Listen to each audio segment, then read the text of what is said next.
22장 18절부터 마지막 20절까지 말씀 찾겠습니다. 신약성경 53면에 있는 마태복음 28장 18절부터 20절까지 말씀입니다. 우리 한 목소리로 똑똑해서 읽겠습니다. 시작.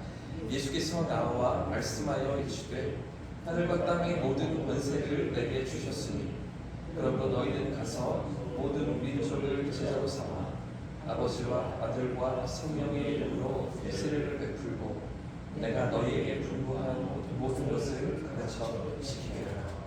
그럴지어다 내가 세상 끝날까지 너희와 항상 함께 있으리라 하시니라. 할렐루야. 오늘도 하나님의 말씀이 이 생각에 오늘 붙으실 줄 믿습니다. 어느새 2024년도의 마지막 날입니다. 한 해를 돌아보면 기쁨도 있고 감사함도 있지만 또 아쉬움도 있고 우리의 연약함도 있었음을 떠올릴 수 있는 것 같은데요. 그러나 우리의 연약함 속에서도 함께 하시고 우리의 넘어짐도 회복시키시는 하나님이 지난 한 해의 삶도 붙드시고 이끌어주신 줄 믿습니다.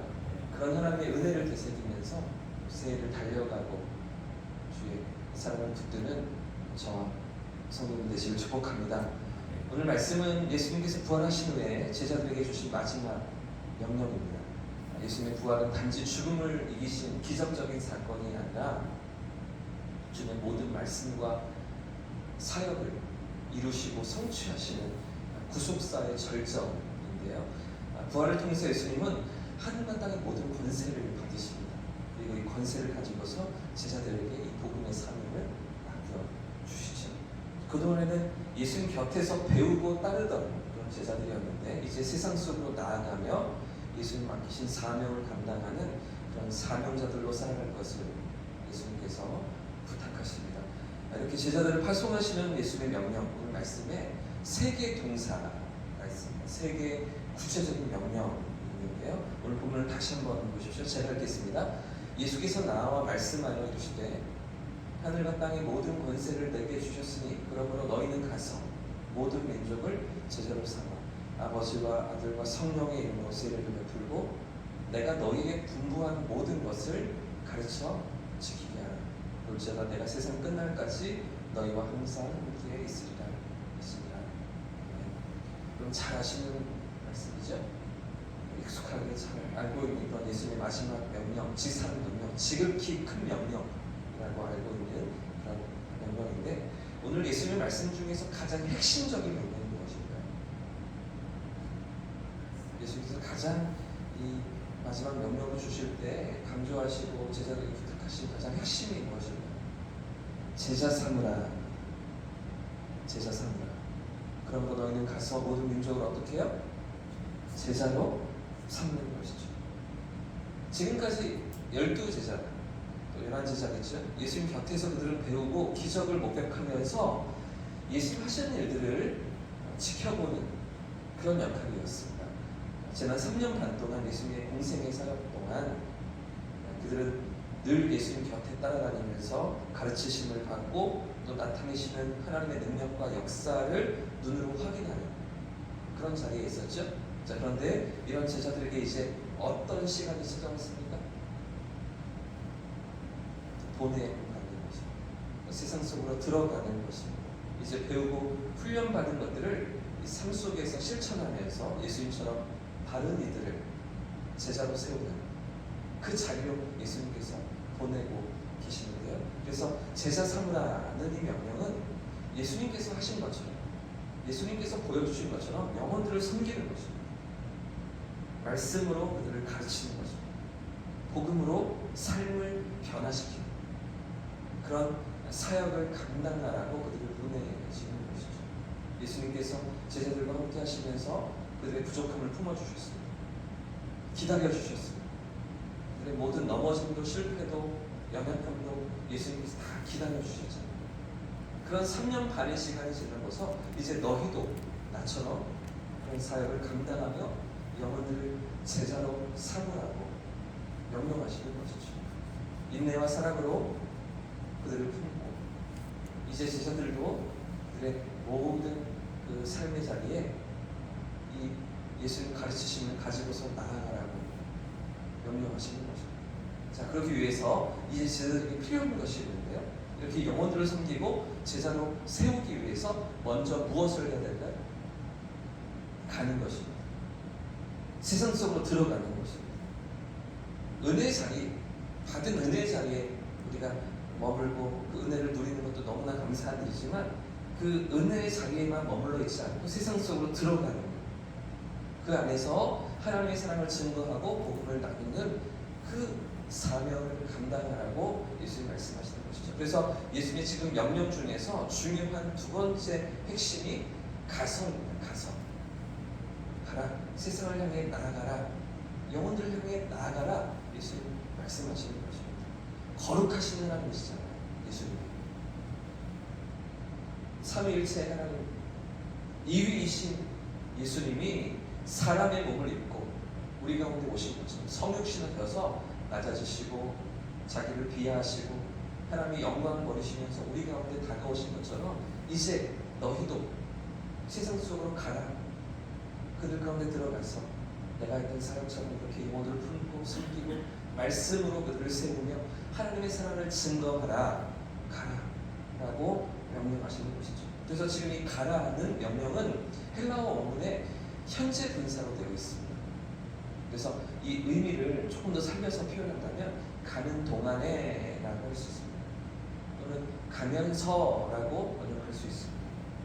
이 말은 그냥 한 번 가는 게 아닙니다. 지속적으로 가는 것이죠. 계속해서 가는 거죠. 우리 삶의 자리에서 꾸준히 나아가라, 계속해서 나아가라, 그런 삶을 지속적으로 살아가라 예수님이 명령하시는 거죠. 그러므로 너희는 가라, 계속해서 가라 고 말씀하시는 것입니다. 한 번만 가는 것이 아니라 또 가고 또 가고, 거절하고 박대하고 무시하고 모욕하지만 그런 세상이지만 그럼에도 불구하고 이 구원의 복음을 들고 하나님의 사랑을 들고 계속해서 나아가라. 나도 너에게 그렇게 하잖아요. 주님께서도 그렇게 우리에게 찾아오시잖아요. 명령하시면서 가라라고 하시는 것이죠. 사랑하는 여러분, 오늘 우리에게도 주님은 이 사명을 맡기신 줄 믿습니다. 2000년 전 그 제자들에게만 주신 것이 아니라 오늘 우리에게도 동일한 사명과 역할을 부탁하신 줄 믿습니다. 예수님의 공생의 기간 동안 함께했던 제자들처럼 3년 반 동안 예수님과 동고동락했던 그 제자들처럼 우리도 예수님을 만난 사람들이기 때문입니다. 우리도 하나님의 사랑을 경험한 하나님의 백성들이기 때문입니다. 그래서 오늘 우리에게도 이 명령은 동일한 것이죠.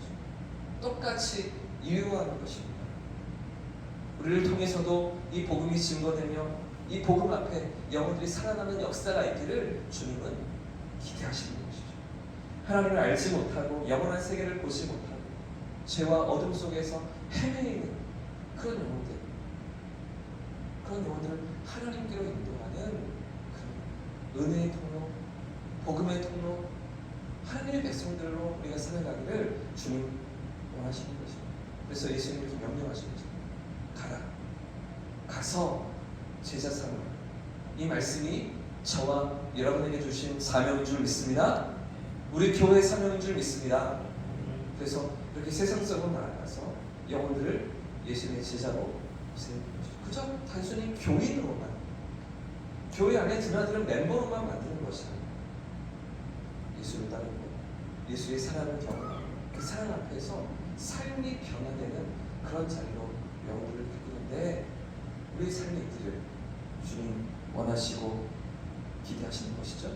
그래서 이렇게 세상 속으로 나아가고 영혼들을 예수님의 제자로 세우면서 결국 우리가 꿈꾸며 소망해야 될 일이 있습니다. 기대하면서 정말 우리가 원하고 바라야 될 일이 있습니다. 영혼들 안에 이제 교회를 나오기 시작하고 예배자에 참석하기 시작하면서 말씀을 배우기 시작하는 영혼들 안에 믿음의 고백이 터져나오는 거죠.